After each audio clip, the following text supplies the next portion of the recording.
Baiklah, sekarang ini kita telah pun bersama dengan Presiden Joko Widodo. Apa khabar Bapak? Alhamdulillah, baik. Apakah sihat? Sehat. Alhamdulillah. Dan kita juga nak ucapkan terima kasih kerana menerima kehadiran kami TV3 di Istana Negara pada hari ini. Dan juga kami ingin mengucapkan tahniah kerana menjadi tuan rumah untuk Asian Summit ke-42. Iya, di Labuan Bajo, dekat Pulau Komodo, di Nusa Tenggara Timur. Ya, cantik pulau tersebut kan? Iya, sangat cantik, sangat indah. Dan saya kira mungkin ramai juga dalam kalangan masyarakat di Indonesia dan juga di Asia sendiri akan terus melihat keindahan dan juga kecantikan kawasan di Labuan Bajo itu. Baiklah Bapak, kita nak mulakan tentang ASEAN ini. Kita nak bercakap tentang isu yang berlaku di Myanmar khususnya. Kalau kita lihat ASEAN kini berdepan kemelut dalaman berikutan rampasan kuasa tentera di Myanmar pada Februari 2021 yang lalu. Dan nampaknya masih lagi gagal diselesaikan menerusi semangat kekeluargaan dan konsensus dalam kalangan negara ASEAN yang ada mahu tindakan yang lebih tegas termasuk memboikot Myanmar berbanding pendekatan diplomatik. Jadi apa perancangan Indonesia selaku pengerusi ASEAN bagi mendepani cabaran ini, terutamanya menjayakan pelan damai konsensus 5 perkara yang dipersetujui oleh ASEAN? Ya, jadi acuan kita adalah 5-point consensus. Pegangan kita itu 5-point consensus. Dan kita tahu bahwa kondisi Myanmar ini sudah terjadi dalam 7 dekade ini. Jadi ini bukan masalah yang gampang.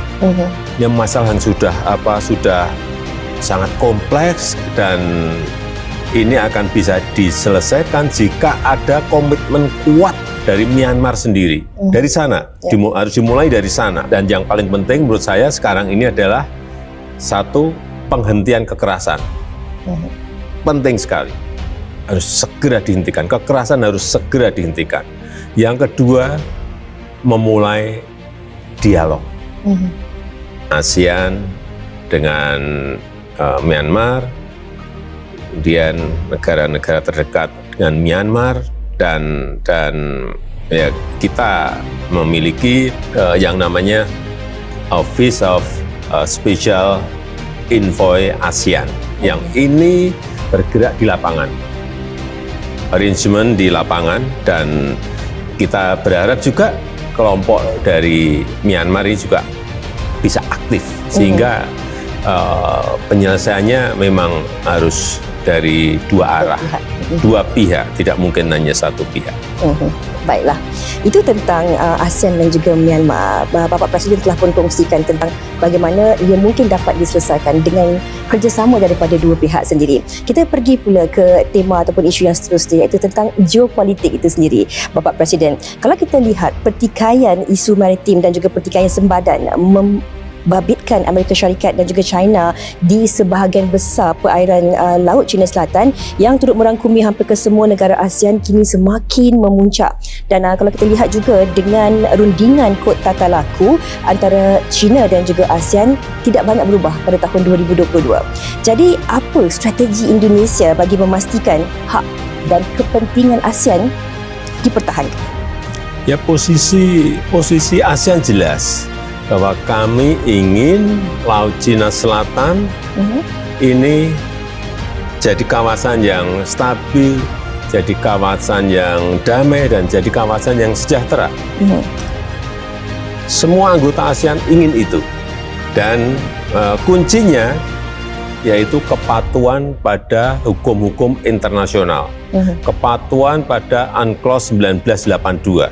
Di situ kuncinya, di situ. Dan semua klaim yang tidak berdasarkan itu mestinya harus sudah tidak terjadi. Kuncinya ada di situ. Patuhi hukum internasional, yang kedua UNCLOS 1982.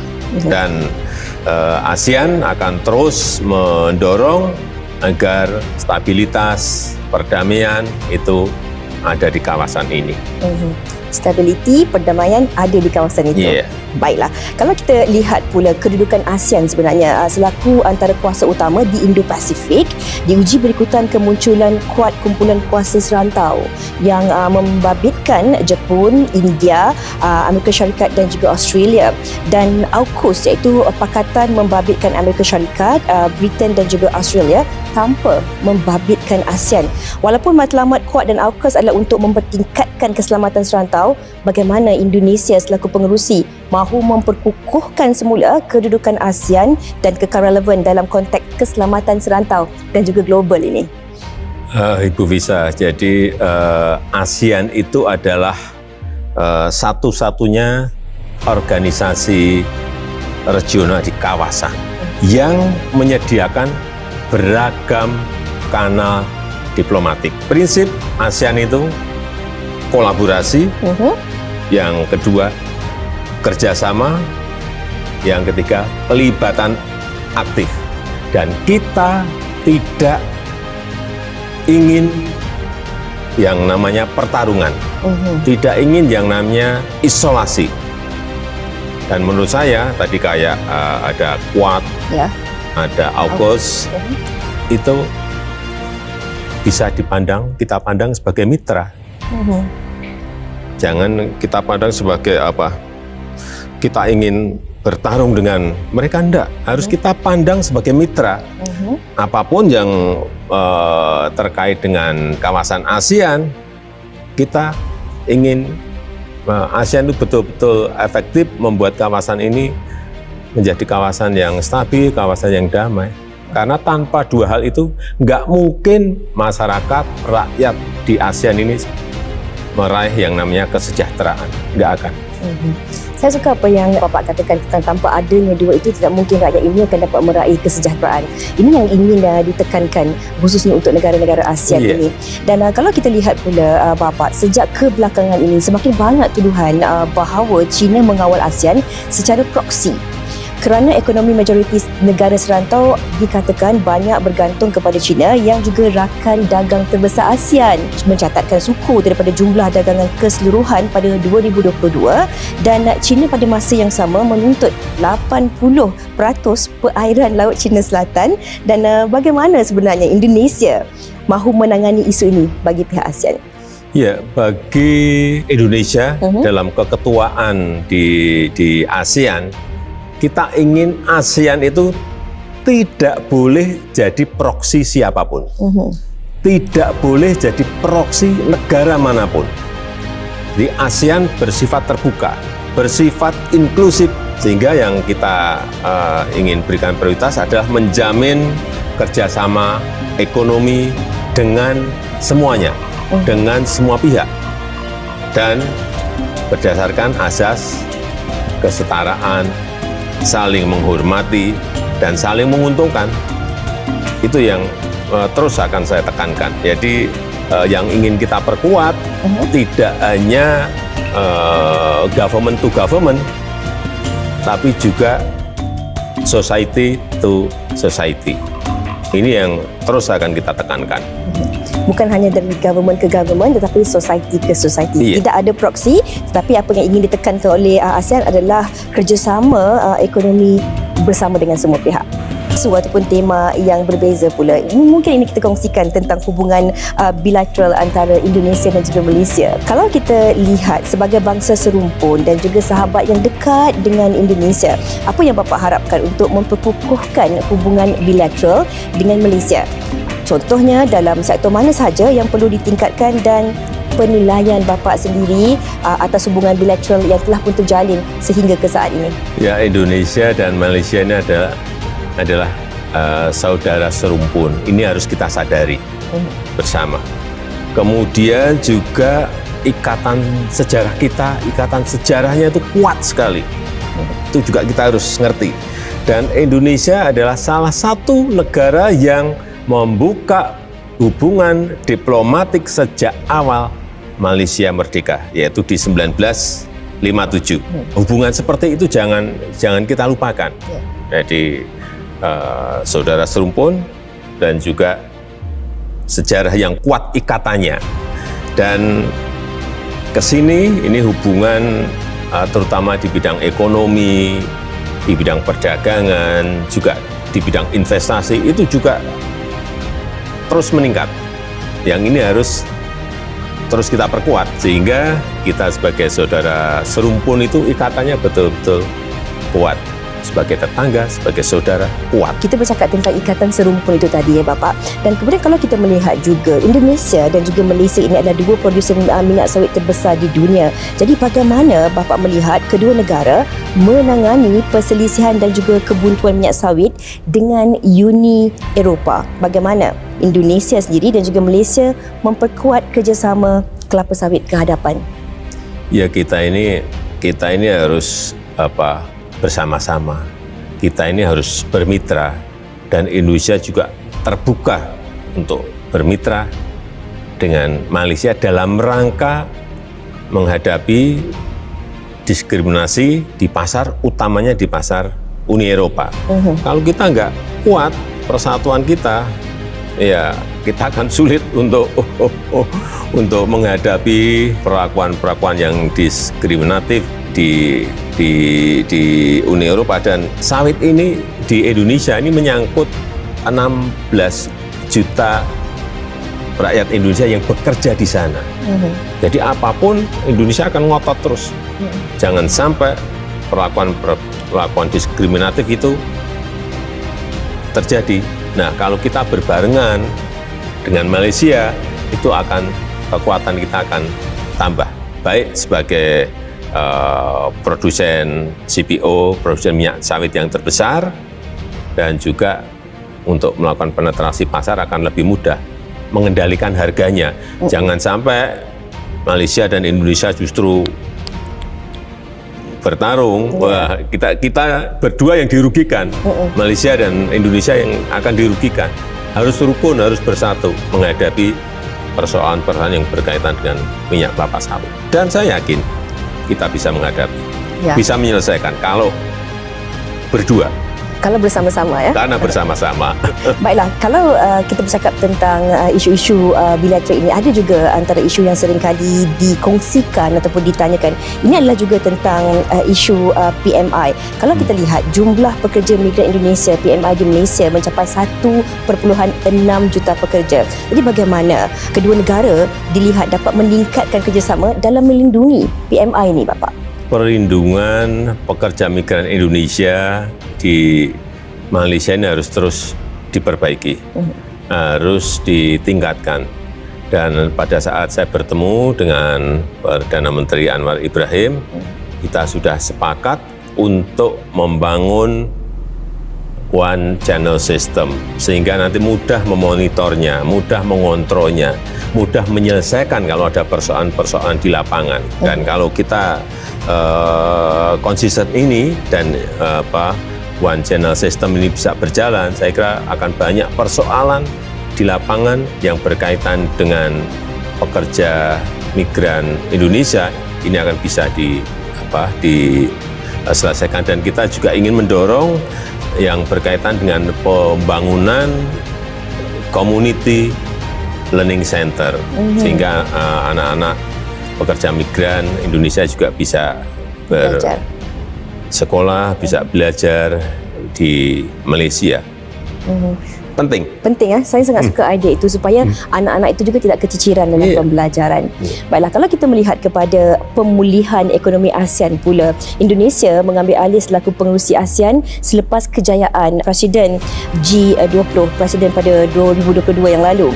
Dan antara lain menjadi pengantara yang mengusahakan rundingan damai antara Rusia dan juga Ukraine, selain menyelaras tabung pandemik dengan kutipan sebanyak 1.4 juta American dollar bagi membantu negara berpendapatan rendah dan sederhana menangani ancaman kesihatan masa depan. Jadi apakah yang akan dilakukan sebenarnya oleh Indonesia bagi ASEAN yang turut menerima kesan ketara pandemik COVID-19 ini? Ya, ini belajar dari pengalaman pandemi COVID-19 yang namanya dana emergensi kesehatan itu sangat-sangat penting sekali, dan kita harus memiliki dana itu kalau ada nanti sebuah pandemi atau penyakit yang tahu-tahu datang, dan kita telah membentuk yang namanya ASEAN Response Fund, yang nanti akan dana itu akan dikumpulkan dari seluruh anggota ASEAN, dan ini penting sekali sehingga pada saat terjadi pandemi kita tidak perlu bingung karena dananya ada, langsung dibelanjakan untuk apa? Misalnya untuk vaksin, misalnya untuk obat, misalnya untuk alat-alat kesehatan sudah siap. Ini yang sudah terbentuk. Kemudian juga ASEAN juga akan segera mengoperasikan ASEAN Center for Public Health Emergencies and Emerging Disease. Nah, ini juga penting sekali sehingga operasional dari lembaga ini akan sangat berguna bagi rakyat kita di ASEAN. Semuanya memang harus disiapkan karena jangan sampai kita terkaget-kaget kayak kemarin, tahu-tahu COVID datang dan kita nggak tahu apa yang harus kita lakukan. Ini tidak boleh terjadi lagi di negara-negara ASEAN. Dan kerjasama di hulunya juga harus diperkuat, yaitu mengedukasi masyarakat, mengedukasi rakyat mengenai mengenai kesehatan, juga kerjasama untuk industri obat, industri farmasi, industri alat-alat kesehatan itu harus dilakukan antar negara-negara anggota ASEAN. Ini juga penting. Kalau kita melihat pula Bapak Presiden tentang ketika majlis penyerahan jawatan pengerusi ASEAN oleh Kemboja kepada Indonesia di Phnom Penh pada November yang lalu, Presiden sendiri memberi bayangan bahawa pembangunan ekonomi akan menjadi teras utama sepanjang tempoh Indonesia mempengerusikan ASEAN. Jadi, kalau Bapak boleh kongsikan apa pelan ekonomi yang bakal dirangka untuk memacu pertumbuhan ASEAN ini? Ya, goalnya adalah epicentrum of growth. Goalnya di situ, epicentrum of growth. Jadi ASEAN harus menjadi pusat pertumbuhan ekonomi di kawasan dan lebih besar lagi di dunia. Karena kita memiliki potensi yang besar. ASEAN memiliki potensi yang besar. Penduduknya 650 juta, ini kekuatan besar. Pertama. Yang kedua, pertumbuhan ekonomi kita, ekonomi growth kita selalu di atas rata-rata dunia. Ini tinggi sih, paling tinggi kita, kawasan kita ini, pertumbuhan ekonominya. Potensi ini harus menjadi kekuatan ASEAN. Sehingga program utama ASEAN yaitu pembangunan infrastruktur harus baik, yang berkaitan dengan percepatan infrastruktur di Indo-Pasifik harus baik yang berkaitan dengan pelabuhan, airport, jalan, semuanya, pembangkit listrik harus baik. Kemudian yang kedua, memperkuat ketahanan pangan. Hati-hati, ini harus menjadi catatan. Ketahanan pangan di ASEAN harus menjadi catatan. Jangan sampai kita sangat tergantung dengan negara-negara di luar kawasan. Yang saya lihat gandum ini hampir 99% kita impor. Ya. Ini berbahaya. Harus dipikirkan ketahanan pangan kita. Kemudian yang ketiga, mendorong transformasi digital. Penting karena eranya sudah era digital seperti ini, harus transformasi di digital baik untuk pemerintah, government, untuk perdagangan, untuk industri, semuanya harus dipercepat, dimulai dan dipercepat. Yang keempat, mengembangkan ekosistem besar untuk kendaraan listrik, sehingga selain menurunkan emisi karbon, kita ingin ASEAN ini juga menjadi pusat pengembangan industri kendaraan listrik. Jadi mobil listrik, kendaraan listrik harus betul-betul menjadi kekuatan ASEAN. Sangat gembira untuk didengari ya bagaimana kita melihat ASEAN di masa yang akan datang. Kalau kita beralih kepada isu yang lain pula, iaitu tentang keselamatan makanan ataupun dalam bahasa Indonesianya ketahanan pangan. Betul Ketahanan tak? pangan. Betul ya? Saya sebut betul ya? Ya sama, ketahanan pangan, keselamatan pangan boleh. Okey. Jadi Bapak Presiden, kalau kita bercakap tentang isu keselamatan makanan ini memang menjadi agenda utama selepas sektor pertanian global terjejas teruk akibat pandemik COVID-19 dan diburukkan lagi dengan peperangan yang berlaku antara Rusia dan juga Ukraine yang ia juga menjejaskan bekalan baja global. Jadi bagaimana kita melihat, Indonesia sendiri melihat mahu untuk memanfaatkan kedudukan Indonesia bagi menjamin keselamatan makanan bagi negara-negara serantau menerusi multilateralisme selepas menekankan kepentingan keselamatan makanan selaku Presiden G20, terutama aspek pelaburan pertanian bagi meningkatkan lagi pengeluaran dan juga menghapuskan sekatan atau diskriminasi tarif berhubung produk-produk pertanian ini, Bapak Presiden. Ya, isu ketahanan pangan, isu keselamatan makanan, ini betul-betul memang sebuah isu yang sangat krusial dan potensi ASEAN ini besar karena ASEAN ini produksi berasnya ini penghasil beras nomor 3 di dunia. Ya. Besar sekali potensi kita. Tetapi kita juga harus hati-hati. Kita ini masih rentan terhadap supply shock. Karena apa? Tadi sudah saya sampaikan, gandum kita masih impor 99%. Ya. 99% gandum itu kita masih impor. 90% kedelai kita juga masih impor. Ini yang harus dipikirkan. Solusinya harus apakah diganti oleh makanan lain atau kita harus mulai mencoba untuk menanam gandum di kawasan kita. Sehingga kita akan memperoleh kemandirian pangan. Mandiri, tidak tergantung pada negara lain. Yang kedua, mendapatkan ketahanan pangan, mendapatkan keselamatan makanan. Ini juga penting bagi rakyat kita. Jangan sampai nanti ada perubahan iklim, ada climate change, kemudian makanan di ASEAN, pangan di ASEAN kurang, pada negara lain juga kurang. Tidak boleh, semuanya harus disiapkan dengan baik karena di ASEAN ini semuanya bisa ditanam. Ya. Dan kita harus optimis ASEAN bisa melakukan itu. Ya, ASEAN bisa. Itu ASEAN yang paling penting. Bapak Presiden ada menyentuh tentang climate change itu tadi. Jadi mungkin kita boleh terus kongsikan tentang peralihan tenaga juga.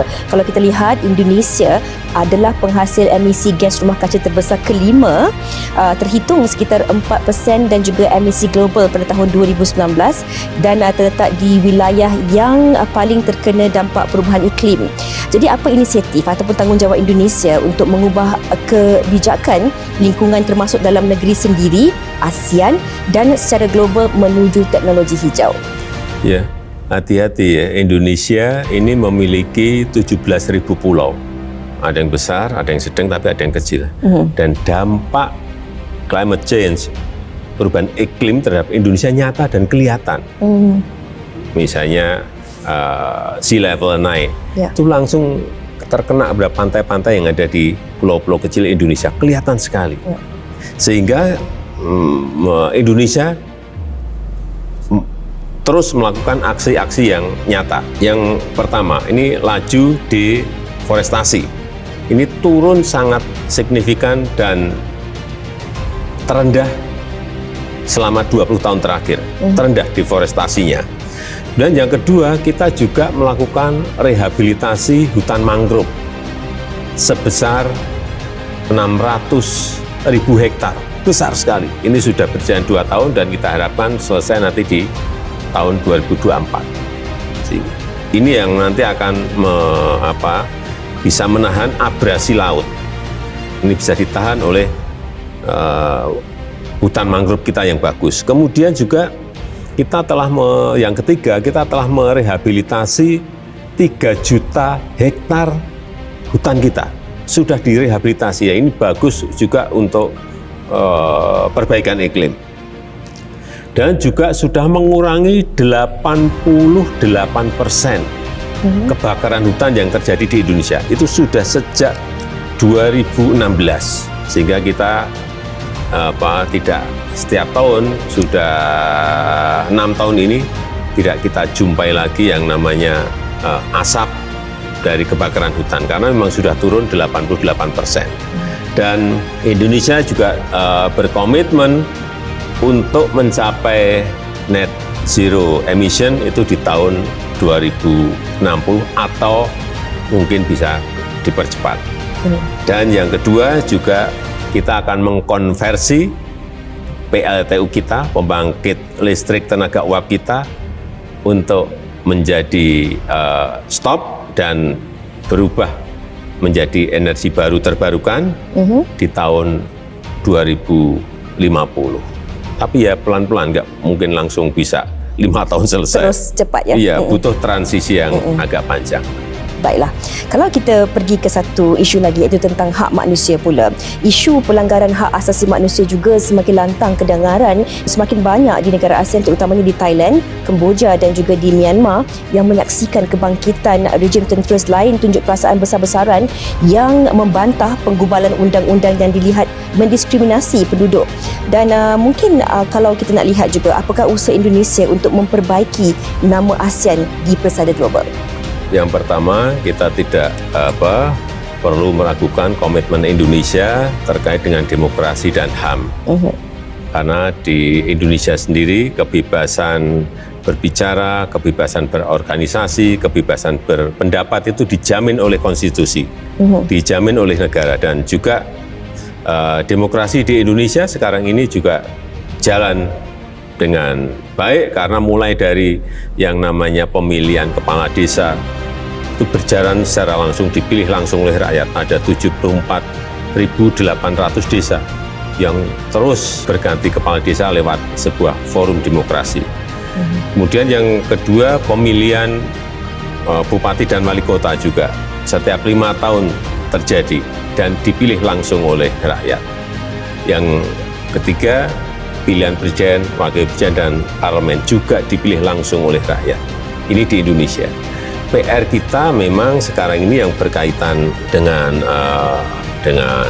demokrasi, dengan HAM memang ada di Myanmar. Ini yang menjadi persoalan ASEAN, sehingga inilah yang harus kita dorong agar masalah yang ada di Myanmar bisa kita selesaikan, tetapi memang perlu dialog yang tidak mungkin akan selesai dalam waktu yang pendek, karena ini masalahnya sudah sangat kompleks, sehingga memerlukan dialog dalam jangka yang panjang. Dan kita harapkan kalau PR di Myanmar selesai, ASEAN akan lebih demokratis, menghargai HAM, dan juga ada kebebasan berorganisasi, berbicara, berpendapat yang tidak dilarang di negara manapun di ASEAN. Baiklah, sama-sama kita doakan agar ianya dipercepatkan dan juga dipermudahkan, dan kami juga ingin mengucapkan terima kasih banyak-banyak Bapak Presiden di atas waktunya pada hari ini yang sudi berkongsi pelbagai perkongsian visi dan juga misi berkaitan Asian Summit 42 ini yang akan berlangsung esok pada 10 dan juga 11 Mei di Labuan Bajo, Indonesia. Dan sebenarnya kita telah pun bersama dengan Bapak Presiden dalam sesi ini, dan sebentar lagi kami akan bawa anda secara eksklusif sesi santai bersama dengan Bapak Presiden. Teruskan bersama kami.